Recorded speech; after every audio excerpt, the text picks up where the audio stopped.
Hello दोस्तों, welcome back on Bharti classes. I am Tanisha and आज हम पढ़ेंगे क्लास 10th की पोएम फायर एंड आइस। तो चलिए जल्दी से पोएम को पढ़ लेते हैं, सीधी बात, नो बकवास।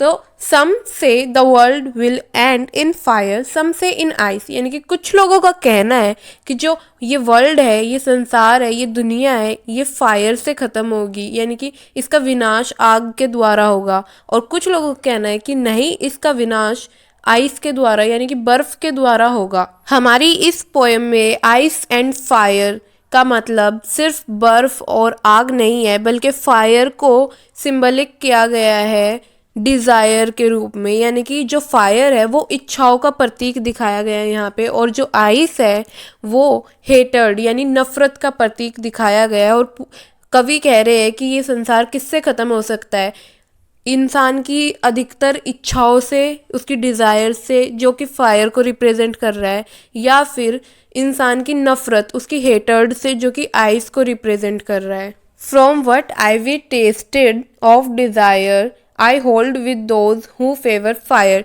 फिर कवि कहते हैं कि मैंने जितना देखा है मैं उनको फेवर करूँगा जो फायर के फेवर में है, यानी कि डिज़ायर, इच्छा, क्योंकि इंसान की इच्छा बढ़ती जा रही है। आज उसको ये चाहिए, कल उसको वो चाहिए, ये मिल गया तो फिर कुछ और चाहिए, कुछ और मिल गया तो फिर और भी कुछ और चाहिए।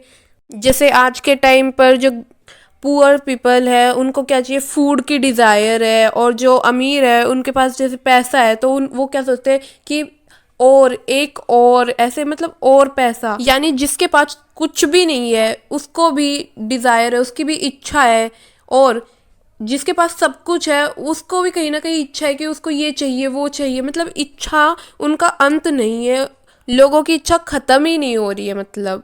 और यही इच्छा एक दिन क्या बन जाएगी, इस वर्ल्ड के लिए एंड का कारण बन जाएगी, इस संसार के विनाश का कारण बन जाएगी। तो देखो, जो नेगेटिव पीपल होते हैं, जो नेगेटिव लोग होते हैं, अगर उनकी भी इच्छाएं पूरी होने लगी तो पूरे संसार का विनाश क्या नहीं हो सकता।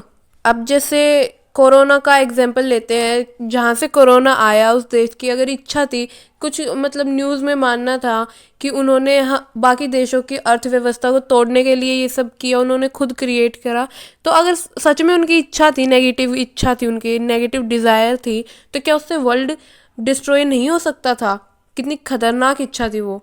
कहने का मतलब कुछ यूँ है कि हमारी इच्छाएं हमारे कंट्रोल में आती ही नहीं। अब मुझे ही देख लो, मैंने आज मोमोज खा लिए, मैं फिर कल सोचूंगी अरे काश मोर मजाक था भाई, मजाक था, इससे क्या ही वर्ल्ड डिस्ट्रॉय होगा। चलो आगे पढ़ते हैं। But if it had to perish twice I think I know enough of hate to say that for destruction ice is also great and would suffice. यानी कि फिर हमारे पोइट कहते हैं कि अगर वर्ल्ड को दो मौके दिए जाए बर्बाद होने के लिए, तो मैं पहले फेवर करूंगा फायर को, यानी कि डिज़ायर्स को, इस दुनिया को तबाह करने के लिए। उसके बाद मैं फेवर करूंगा आइस, यानी कि हेट को, हेटर्ड को, कि जो पूरी संसार को तबाह कर सकती है, वर्ल्ड को डिस्ट्रॉय कर सकती है। क्योंकि हमारे वर्ल्ड में हम देखते हैं कि जब भी कोई व्यक्ति सक्सेस होता है तो उससे हेट करने वाले बंदे ज़्यादा मात्रा में होते हैं, ठीक है, उसको नीचे खींचने वाले ज़्यादा होते हैं।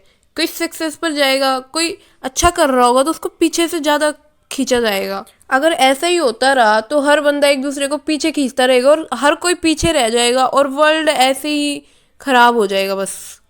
तो यहीं पे हमारी ये प्यारी सी पोएम फायर एंड आइस समाप्त होती है, और मैंने आपको उदाहरण सहित ये समझा दी है। उम्मीद करती हूँ कि आपको पसंद आई होगी हमारी ये वीडियो। तो इस वीडियो को लाइक करें, शेयर करें, एंड चैनल पर नए हो तो सब्सक्राइब करें।